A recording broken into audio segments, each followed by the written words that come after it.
বাংলাদেশে আগামী ফেব্রুয়ারিতে জাতীয় নির্বাচন হবে কিনা তা নিয়ে নতুন করে সংশয় ও অনিশ্চয়তা দেখা দিয়েছে।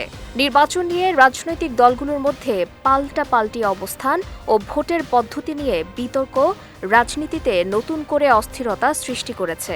12 জুন যুক্তরাজ্যে প্রধান উপদেষ্টা অধ্যাপক মোহাম্মদ ইউনূস ও বিএনপির ভারপ্রাপ্ত চেয়ারম্যান তারেক রহমানের মধ্যে বৈঠকের পর যৌথভাবে ফেব্রুয়ারিতে নির্বাচনের ঘোষণা আসে। এরপর বিএনপি নেতারা আশাবাদী হয়ে নির্বাচনী প্রস্তুতিও শুরু করেন। তবে লন্ডন বৈঠকের 3 সপ্তাহ পরও সরকারের পক্ষ থেকে নির্বাচন কমিশনকে কোনো আনুষ্ঠানিক বার্তা না দেয়ায় বিএনপি ও তাদের মিত্রদের মধ্যে ফের সন্দেহ দেখা দিয়েছে।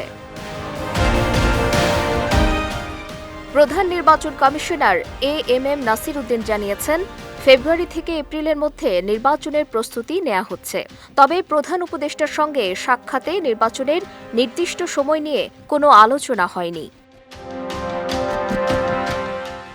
বর্তমান রাজনৈতিক বিতর্কের কেন্দ্রে রয়েছে নির্বাচন পদ্ধতি।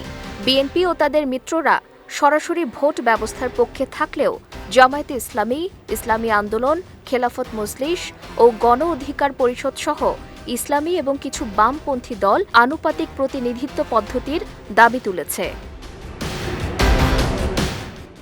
এই পদ্ধতির পক্ষে দলগুলোর যুক্তি হল, সব ভোটের সমান মূল্য থাকবে এবং সংসদে সকল রাজনৈতিক শক্তির ন্যায্য অংশগ্রহণ নিশ্চিত হবে। তবে বিএনপির মতে বাংলাদেশের বাস্তবতায় এই পদ্ধতি বাস্তবায়ন করা এখনই সম্ভব নয় এবং এতে গণপ্রতিনিধিত্ব দুর্বল হতে পারে। বিএনপি মনে করে সরকারের মধ্যেই নির্বাচন নিয়ে দ্বিধাদ্বন্দ্ব বা সিদ্ধান্তহীনতা আছে। পরিস্থিতির ধোঁয়াশা ও বিভ্রান্তিকর বার্তা তাদের সন্দেহকে বাড়িয়ে তুলেছে। বিশ্লেষকদের মতে এখনও রাজনৈতিক দলগুলোর মধ্যে সমঝোতা গড়ে না ওঠায় এবং সরকারের পক্ষ থেকে স্পষ্ট রাজনৈতিক রোডম্যাপ না থাকায় সাধারণ মানুষও নির্বাচনী প্রক্রিয়া নিয়ে আস্থাহীনতায় ভুগছে। জাতীয় ঐকমত্য কমিশন সংসদের উচ্চকক্ষে আনুপাতিক পদ্ধতির প্রস্তাব করলেও তাতেও ঐক্য আসেনি। বিএনপি চাইছে নিম্নকক্ষের ভোটের অনুপাতে উচ্চকক্ষে আসন বরাদ্দ হোক। সরকার বলছে নির্বাচন প্রলম্বিত করার কোনো চিন্তা তাদের নেই।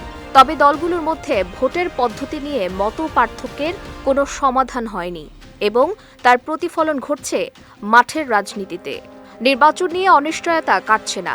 পদ্ধতি, সময়সীমা ও রাজনৈতিক সদিচ্ছার ঘাটতি মিলিয়ে নির্বাচনী রূপরেখা এখন অস্পষ্ট।